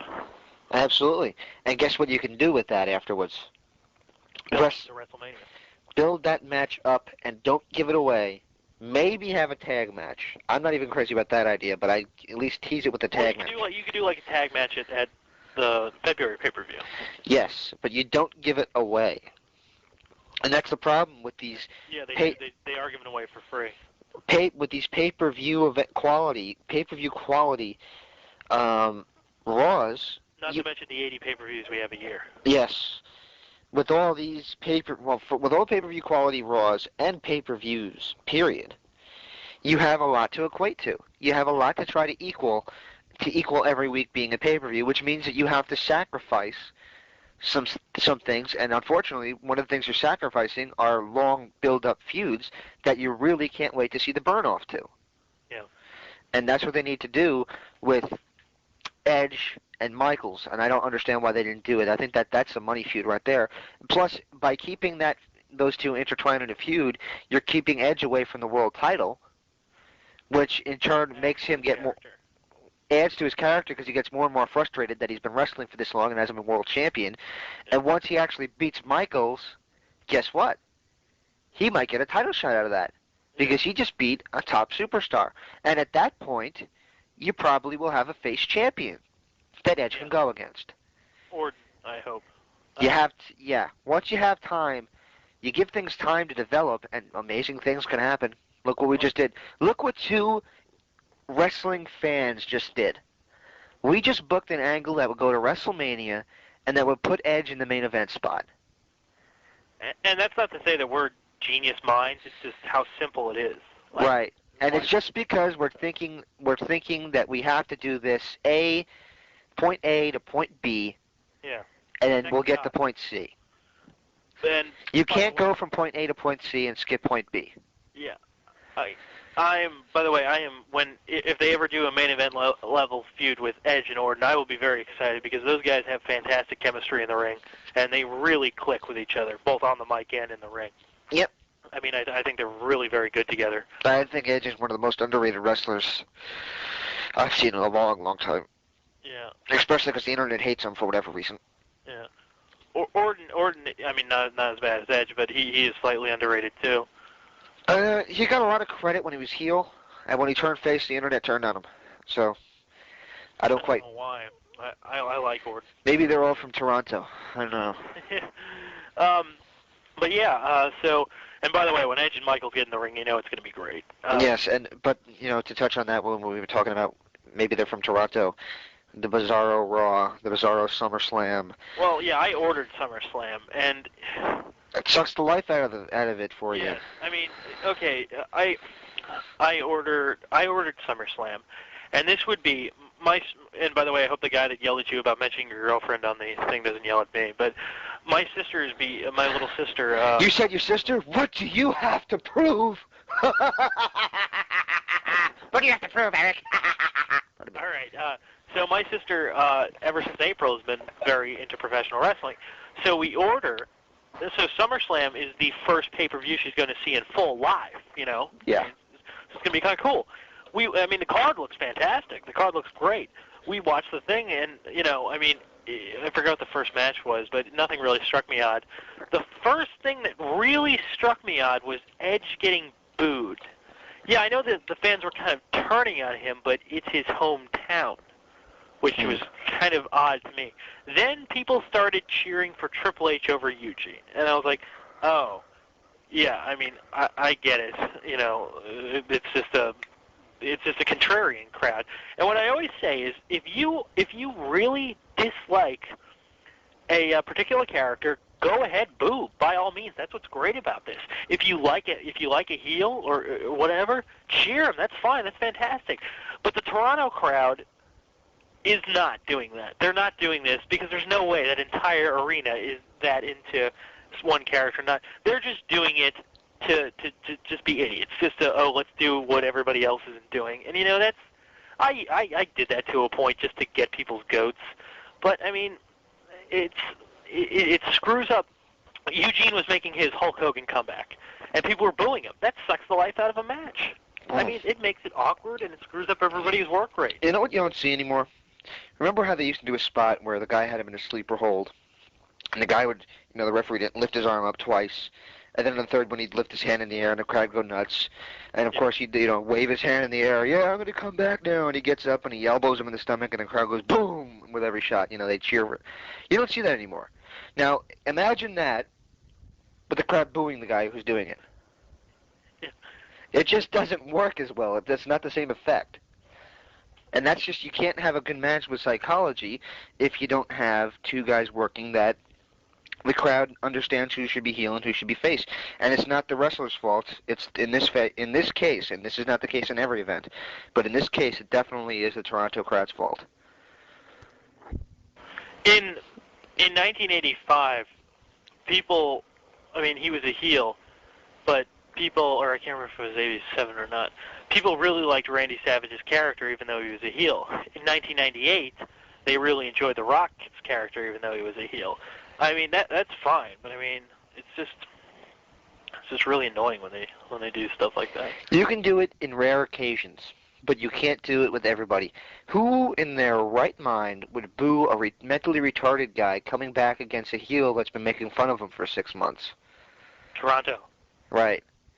Well, they don't know the difference between right and wrong. But let's not get into anything like that. Let's not...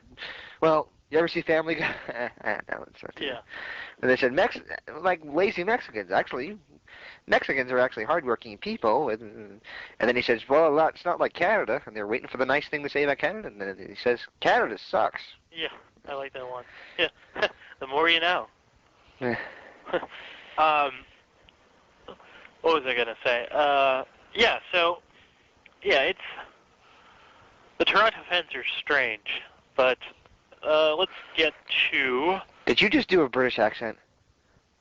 You mean like Triple H? If you mean like Triple H, then yes, I did a British accent because I talk American. James is under the impression that Triple H has a British accent. I explained he used to have a New England-esque accent, and James says, but how come he was in the Blue Bloods? The Blue Bloods with William Weagle. How come he was in the Blue Bloods? Guess what? It's a gimmick, James. The Undertaker's not a dead guy. So, I mean... No, I said... I did an impression one time, and I said, when Triple H was doing the thing with Slaughter, he's like, I'm going to swing by your house and show her my Lance Corporal and show her what standing and attention is all about. And he was like, see, listen how he says about. Well, you know, I don't know. I really thought that... I don't like Eric, because I really thought he's that... got enthusiasm.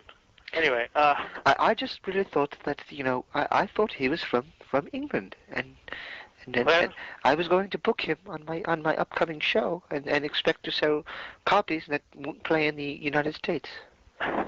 Anyway, so yeah, that's essentially Triple H is from America, and we've established. I know he is, but I'm just saying that he was playing a British guy at one point. He was playing an American blue blood. Not draped in the American flag. I mean, in the British flag. In WCW, maybe, but when he was the WWE guy, he was an American. Union Jack, I think it's what they're called. All right. That's what theirs is called? Yeah, their flag, Union Jack. Yeah, I mean, and then the maple leaf for Canada. Yeah, they must have been bored when they came up with that flag. Yeah. Oh, by the way, Toronto fans did the wave again during the Snitsky-Kane match, proving once again they don't understand big man matches. No. But isn't Canada the place where Mat Rats came about? What the heck is Mat Rats? That was what Teddy Hart and Eric Bischoff were going to work together on before Bischoff went back to WWE. Or went to WWE, I should say. No, what is Mat Rats? Basically, it was high-flying bullshit. Outside the ring was trampolines, and you trampoline into the ring and do... Are you serious? Yeah. All right. So, of course, we have the Royal Rumble coming up in a few weeks. I don't think it's... you know, we started at the show saying we're being optimists about wrestling, and honestly, I'm not picking on wrestling when I say this. I'm not picking on WWE. I'm just going to go ahead and say, in all honesty, I'm not that excited about the Royal Rumble. I do love the promo, though. Yes, I do too. It's funny. The West Side Story, which is where the whole TNA incident actually happened, but when the filming of that. But the West Side Story copycat of that's pretty cute. That's funny. I like that. That's cool. By the way, when you were saying you're going to be honest, you sounded like Vince Russo. Ooh. Well, Vince Russo is actually here. Would you like to talk to him? Let me explain this there before we do it. But James has what I think is a really funny and pretty good Vince Russo impression that he does a lot that I think is really funny. And, by the way, we mean no disrespect to Vince because... I don't do an impression of Vince Russo. Okay, well, anyways, we mean no disrespect to Vince because, number one, I'm a big fan of a lot of the stuff he's done, and number two, we'd like to have him on the show again because I've got a boatload of questions for him. But this is kind of tongue-in-cheek, but James says Vince... Well, it's not me. I mean, I'm telling you, he's sitting in the corner of my room right now staring at me, wondering why I've been on the phone for so long. Do you want to talk to him? Yeah, sure. Okay. Vince! What do you want? All right. I got a guy on the phone who wants to talk to you. All right. Hello, who's this? This is Eric Clancy, Vince. All right, Eric. Make it quick, Eric. I just have one question for you. Who do you think in your tenure in WCW could have been the next big star? Well, you know, Eric, in my time in WCW, I saw a lot of turmoil. A lot of things weren't going my way. And to be honest with you, I saw one shining star that never made it in WCW. And it didn't make it because of damn standards and practices. And that shining star was Lenny Lane. Well, what are you going to have him do? You know, like I said, the whole standards and practices thing, and I'll tell you this right now, everything Vince Russo does has a purpose. But because it has a purpose, I wasn't able to follow through in my initial plans thanks to the Good Old Boys Network. And my initial plan was to have Lenny Lane, after the 10 o'clock hour, when all the kiddies went to bed, perform sodomy. You think people would buy that? I don't know if people would buy it. I do know that some people would enjoy it. You got to imagine how many gay people are actually wrestling fans. If you listen to our friend, who I will rename Nameless, he's a big fan of saying that everybody's gay in the wrestling business. And those in the wrestling business tend to like sodomy. So you got to understand, Eric, that people that are gay enjoy sodomy. Who would you have him perform sodomy on? Who else? Hulk Hogan. So do you, I mean, do you think anybody would get into that? Well, I'll tell you what, I sure think Lenny would. Well, I set you up as well. But let's get off this before we get into any trouble. But all right, bye, Vince. Thanks for your time. Well, thank you, Eric, and I want to invite everybody to check out Vince Russo for Giving on Time, online, I should say, and please donate money because that proves that I am religious. Anyway, I guess. Would you like to talk to James again? Yes, please. All right. Goodbye, everybody. Bye, Vince. Here you go. So, how was he? I think he was good. I think we wasted enough time with useless banter. I would like to say the forums, the Epicenter forums, are, if you would like to ask a question to our guests, we're in talks with a few guests that I think are pretty big. If you're an NWA, once again, gotta stop drinking soda. If you're an NWA fan, I think you're going to be pretty impressed with some of the guests we have coming up. So if you would like to send... Yeah, what you can also do, and before you say this, you can also email... I know what you're about to say. You can also email your requests on who you'd like to get on the show and also post them on the forums. We're going to open a thread on there that says, who would you like to talk to? And you can answer with anyone. Yes. But if you would like to ask a question to the guests, this is kind of our way to get you sign up to the forums. But wait a minute. Vince Russo wants to come in and say something. Yeah. Are you there, Eric? Yes. Well, I'd like to say that I'd like to talk to Lenny Lane. I bet you would. Okay, get off the phone, Vince. Okay. All right. This is our way of kind of getting you to sign up for the forums. We're only going to take the questions from the forums to our guests, as opposed to getting them from email.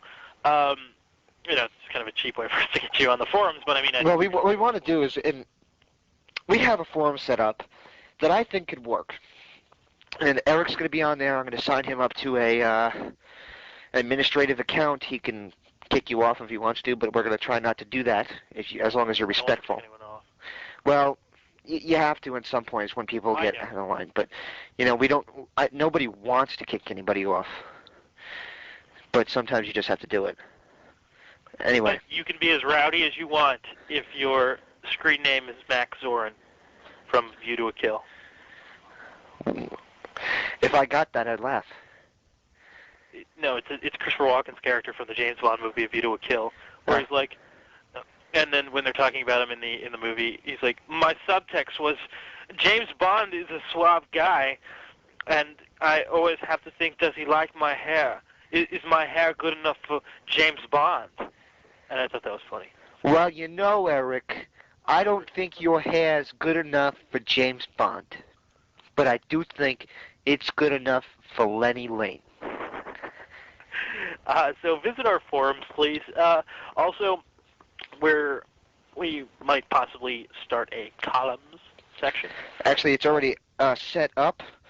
We're also going to start a news section, but that section will probably not be up by the time this goes up. We're going to work on getting a news board set up. This is all news. So everybody knows this is all new to us, but this is all brand new, and we're really going to try our best to make this site your one-stop shop. We have a TV results section that's going to be up there, a pay-per-view results section. We're going to open an Epicenter store where you can buy all the music and everything that we want to promote and books and such. By the way, I'm going to credit all of our pay-per-view results to, if you don't have this, you need to go out and get it, of my PWI Wrestling Almanac. I'm a subscriber to PWI, and their almanac is probably... It will increase your net wrestling knowledge tenfold by just having one of these handies at all times, because I have it, and it's great. We're going to credit all our pay-per-view results to that, because I think it's such a fantastic source, and I'm not even... We're not paid. They're not our sponsors. What? They're not our sponsors. They don't have a website. We're just big fans of... I'll be honest with you. I haven't bought a wrestling magazine in a while. Well, I'm not necessarily... Granted, I like the magazines. I like the Mark magazines, because they're like kind of side things for the storylines, and they just help, perpetuate it. Yes. But I'm talking about the Almanac. The Almanac just has all the results of pay-per-views, all the title histories, newsworthy events from the year, all the PWI 500 results. So it's great. But what I'm trying to say here is, I can't remember the last non-autobiography published wrestling item that I've bought in the past 2 years, because to me, everything you need to know is on the internet. But I do appreciate the fact that PWI is still out there. I do, at the minimum, hold on. Bless you! That was real God nice. Bless you. Well, thank you.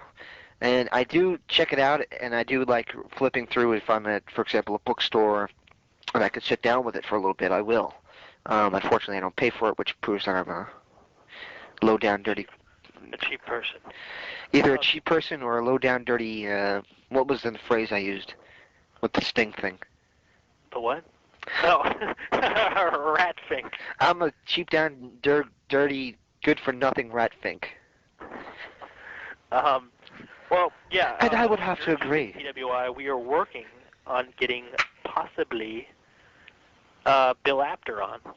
So hopefully that will materialize. Billy Willie. I really want to have Bill Apter on.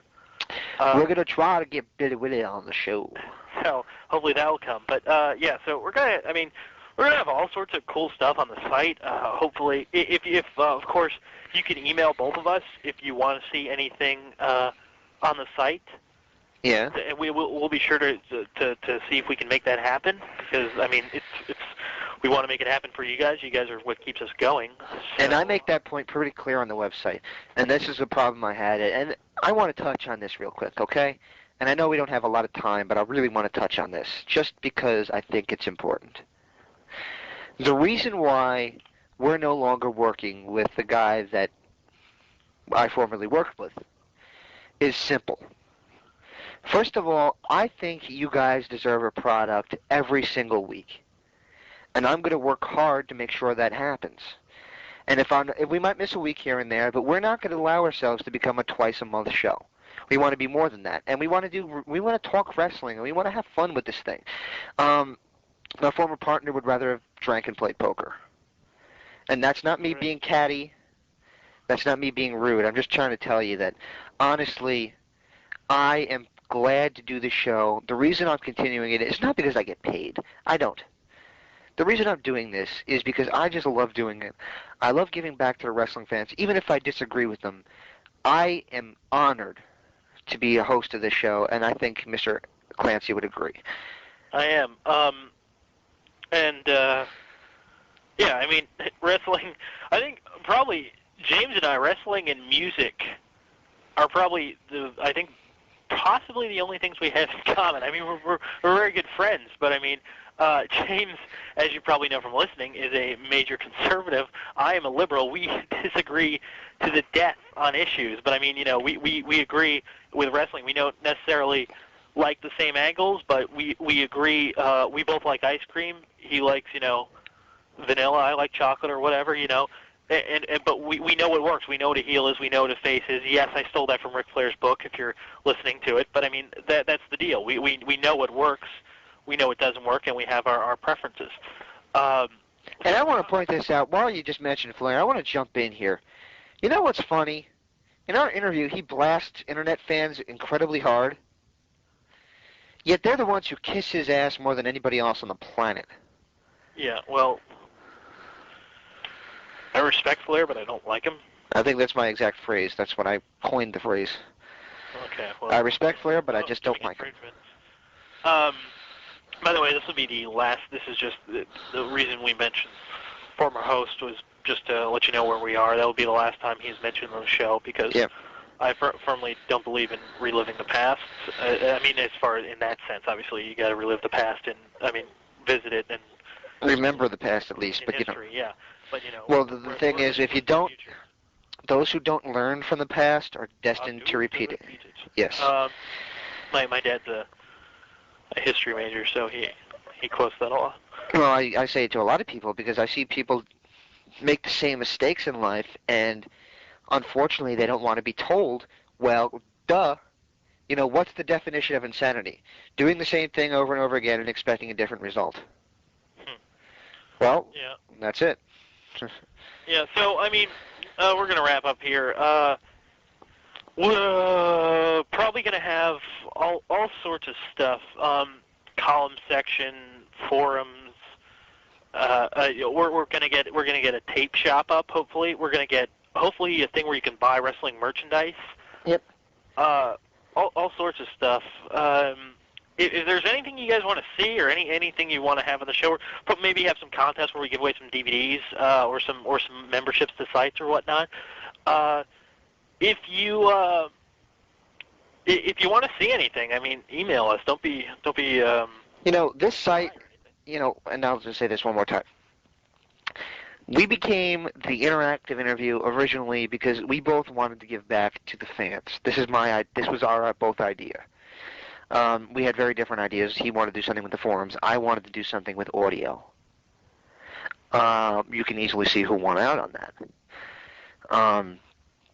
The difference is, as we progressed, I've stayed. I got a bit of an ego. I don't deny that. But, you know, Eric, before he was somebody that I was even considering making a replacement or co-host, you know, he'd call me and I'd sit and talk wrestling with him for a while. And I think he'll verify that. You know, the thing is, I am somebody that will sit down and talk wrestling on the forums. Even if I disagree with you, don't think I'm an asshole. I just have a different opinion, and I'm not going to be deterred. You know, that's all I'm going to say about that. Interactive means that we're going to interact with the people. And that means that we're on the same level with the people. Yes. And we don't use the word fan in a negative way. We don't say, you're just a fan, or anything like that. That's what was said to me, by the way. Well, yeah, you were told, you're just a fan, you're nothing. Well, that's real nice. So, I mean, you guys, obviously, audience is very, we're going over, but it doesn't matter. Audience is very important to us. It is interactive. It is about what you guys want to see, who you guys want to hear, and, you know, all that good stuff. So, you know, tell us what you want to see. Be interactive. Interact with us. We really join the forums, for Christ's sake. Sons of bitches. Sorry. Is that from South Park? No, I don't know. That might have been from the Jerky Boys. if you if you want to talk anything, I mean, pretty much, James and I, between us, are probably into most things. I mean, you want to talk Family Guy or Simpsons or Futurama or any crazy cartoon show.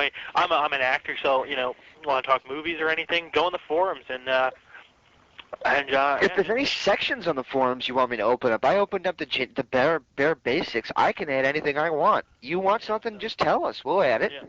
So, just once again, thank you. If you're listening to this show, we appreciate it. We really do. And once again, thank you for finding us in the new home of the interactive interview. If you haven't seen it on the internet, if you just clicked on from another website, and if we haven't made it clear before, the new address is www.wrestlingepicenter.com. Wrestlingepicenter.com. That's where we're located now. We're still going. We're still alive. We're still strong. And we thank you very much for tuning in. Without you, we're nothing. And we know it. If I can make a film recommendation right now out of nowhere. Uh-huh. Just, if you guys want an insanely random movie, it's pretty crazy. I saw it a week or two ago, and I really liked it. It's called Wet Hot American Summer, done by Michael Ian Black from the I Love the Whatevers from VH1. It's really funny. Just wanted to plug that because I think it's a really hilarious movie. So just check that out. And once again, like James says, thank you, and close us out, I guess. All right. Well, I guess we can finally play a song. What do you say we played? What I've been suggesting we play on the song. Can we play Billy Squire? All right. Yes! Well, we opened up with a little clip from The More Things Change, The More They Stay the Same by Cinderella. And I think we're going to close out with The Stroke by Billy Squire. Yes. This is, for whatever reason, Eric has been obsessed with this song for the past about week or so. It's awesome. Yeah. So we're going to close out with The Stroke. And no, we're not going to come through your computer and give you... We're not going to come through your computer and give you Jeff Jarrett's finisher. That's disgusting. No. Enjoy the show. Enjoy the song, and we'll see you next time.